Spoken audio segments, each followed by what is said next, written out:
വചനയാത്ര ലേവ്യർ അധ്യായം 1. ദഹനബലി.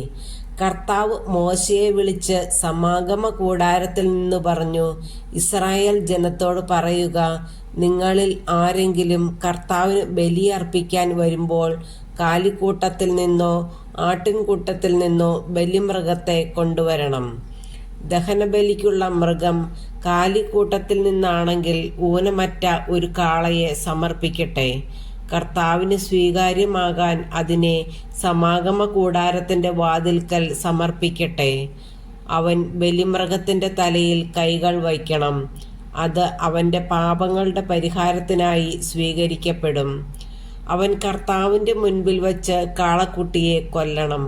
അഹറോന്റെ പുത്രന്മാരായ പുരോഹിതന്മാർ അതിന്റെ രക്തമെടുത്ത് സമാഗമ കൂടാരത്തിന്റെ വാതിൽക്കലുള്ള ബലിപീഠത്തിനു ചുറ്റും തളിക്കണം.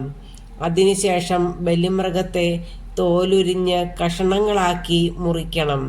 പുരോഹിതരായ അഹറോന്റെ പുത്രന്മാർ ബലിപീഠത്തിൽ തീ കൂട്ടി അതിനു മുകളിൽ വിറക് അടുക്കണം.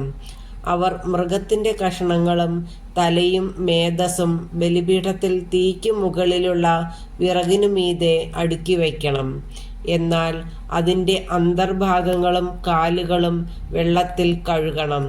പുരോഹിതൻ എല്ലാം ദഹനബലിയായി കർത്താവിന് പ്രീതികരമായ സൗരഭ്യമായി ബലിപീഠത്തിലെ അഗ്നിയിൽ ദഹിപ്പിക്കണം. ദഹനബലിക്കായുള്ള കാഴ്ചമൃഗം ചെമ്മരിയാടോ കോലാടോ ആണെങ്കിൽ അത് ഊനമറ്റ മുട്ടാടായിരിക്കണം.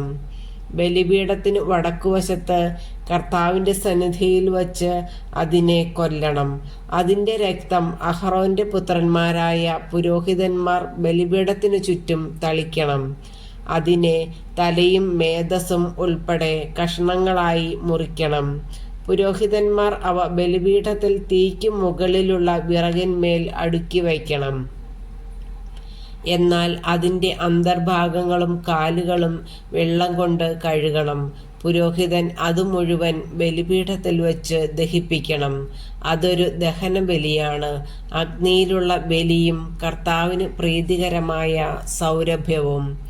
ദഹനബലിയായി പക്ഷിയെയാണ് അർപ്പിക്കുന്നതെങ്കിൽ അത് ചെങ്ങാലിയോ പ്രാവിൻകുഞ്ഞോ ആയിരിക്കണം.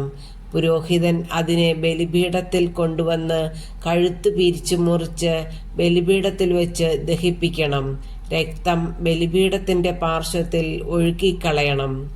അതിൻ്റെ ആമാശയവും തൂവലുകളും ബലിപീഠത്തിനു കിഴക്കുവശത്ത് ചാരം ശേഖരിക്കുന്ന സ്ഥലത്തിടണം. അതിനെ ചിറകുകളിൽ പിടിച്ച് വലിച്ചു കീറണം, എന്നാൽ രണ്ടായി വേർപെടുത്തരുത്. പുരോഹിതൻ അതിനെ ബലിപീഠത്തിൽ തീയുടെ മുകളിലുള്ള വിറകിനു മീതെ വെച്ച് ദഹിപ്പിക്കണം. അതൊരു ദഹനബലിയാണ്, അഗ്നിയിലുള്ള ബലിയും കർത്താവിന് പ്രീതികരമായ സൗരഭ്യവും.